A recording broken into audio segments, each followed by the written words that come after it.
follow-up lang to kay Captain Albutra. You mentioned about two police personnel that you brought to Calamba. Sino ngayong dalawa? Mr. Chair, PO3 Eugene Calumba and PO3, Eugene Calumba, Mr. Eugene Chair. Calumban, And SPO2, Miljen Bulandres, Mr. Chair. SPO2, Miljen Bulandres po, Mr. Chair. Bulandres. Yes, Active Mr. pa Chair. ba sila sa duty ngayon? Si Eugene Calumba po, Mr. Chair, ay namatay na po siya, Mr. Chair. Namatay.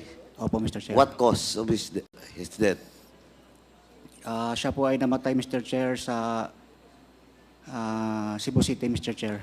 Cause, ang tinatanong ko, ano yung Nabaril po siya, Mr. Chair. binaril? Opo, Mr. Chair. Kailan yon?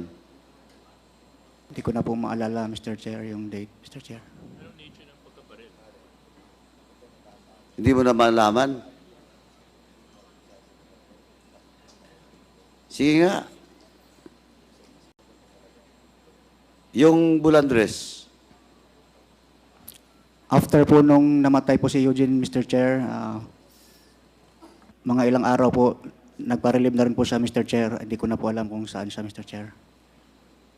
nabaril din yung Bulandres. Na-relieve po, Mr. Chair.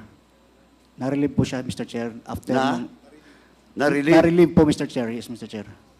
When was that? 2018, Mr. Chair. 20? Sometime on 2018 po, Mr. Chair. 2018. Yes, Mr. Chair. Pagbalik niyo sa Cebu, anong assignment niya? Sa Police Station 1, Mr. Chair. Under sa'yo. Opo, Mr. Chair. So, nung nabaril yung a certain Kalumba? Kalumba ba yon? Eugene Calumba, Mr. Chair. Oh, nung nabaril yung Kalumba, anong assignment niya? Siya po ay Station 1, Mr. Chair. Sa'yo. Under sa akin, pero Under sa'yo. may... Siya po, Sandali, ay, tinatanong kita, under sa'yo. Yes or no? siya po ay assigned sa Unit 2, Mr. Chair, pero operationally under control po siya ng... Dahan-dahan lang po, hindi ko maintindihan. Ano, please? Si Eugene Calumba, Mr. Chair, ay assigned sa Police Station 1, Mr. Chair. Under sa'yo. Yes, Mr. Chair, pero siya po ay operationally controlled by Ma'am Garma, Mr. Chair, that time. Under sa'yo, pero operationally controlled by Colonel Garma? Yes po, Mr. Chair. Wala. Mr. Chairman, wala na si Colonel Garma? Chairman? Wala na si Colonel Garma. So, that was 2018 also? Opo, Mr. O Chair. kanina tinatanong kita, ba't hindi mo matandaan kung kailan siya na-assign at saka namatay? Yung exact date po ang hindi ko matandaan, Mr. Chair. Huwag kang mag-abogado dito. Sorry po, Mr. Chair. Nung tinanong kita kanina, sabi mo, hindi mo na matandaan. I'm referring po sa exact date po, Mr. Chair. Hindi ko naman tinanong yung exact date eh. Well, in fact, kung hindi kita tinanong kung saan siya nakasign, hindi mo sinabi na under your station 1. Yung Bulandres.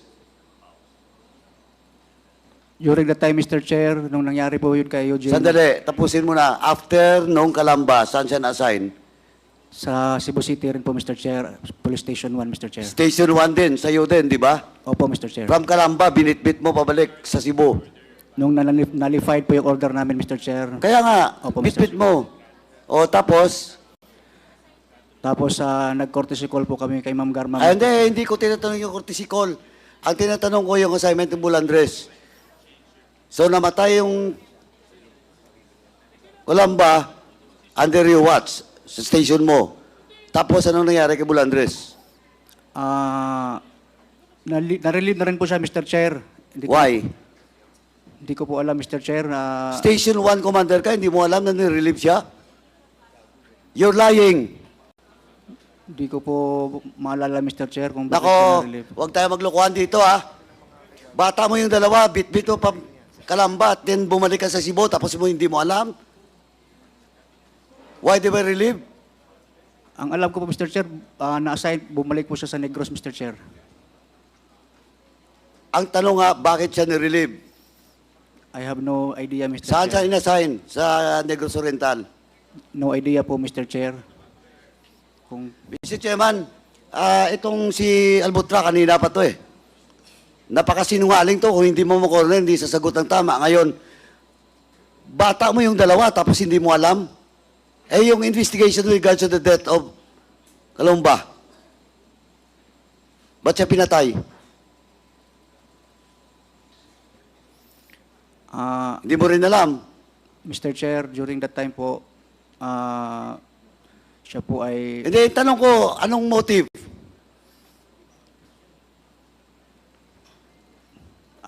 Ang kwento po nun, Mr. Chair, Anong motive?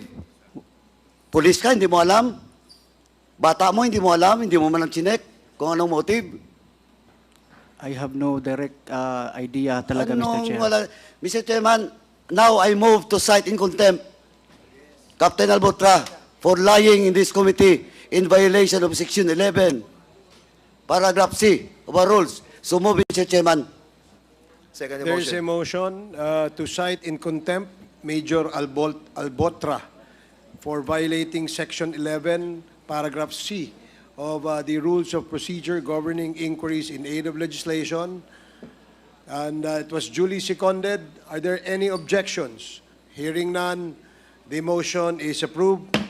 Comsec, please take note that Major Albotra is now cited in contempt by the Quad Committee. Chairman, Please proceed. Just a rejoinder. Alam mo, Captain Albutra, I have warned you kanina pa. Hindi ko pa mabuo yung story. Dahil taga Cebu ka eh. Pero you were assigned to Dumaguete, kaya mapacheck ko rin yung record mo. Pati yung dalawa mong tao. Nagsisinungaling ka eh. Babalikan ko pa rin yung Kalamba on the next hearing. Kung hindi kita makorner, alam mo, akala mo dito, hindi kami nag-imbestiga.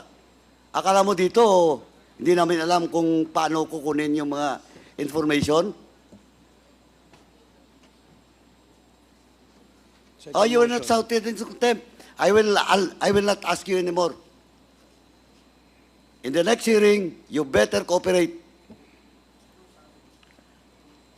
Next, Mr. Chairman, doon na muna ako kay Captain Albutra. Ang dami pa kong alam sa iyo. May sunod-sunod pa.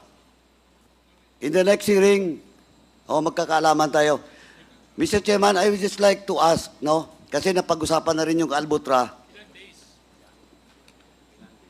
Second motion.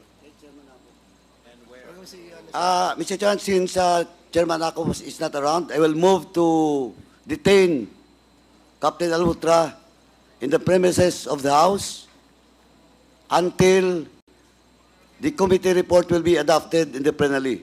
So move, Mr. Chairman.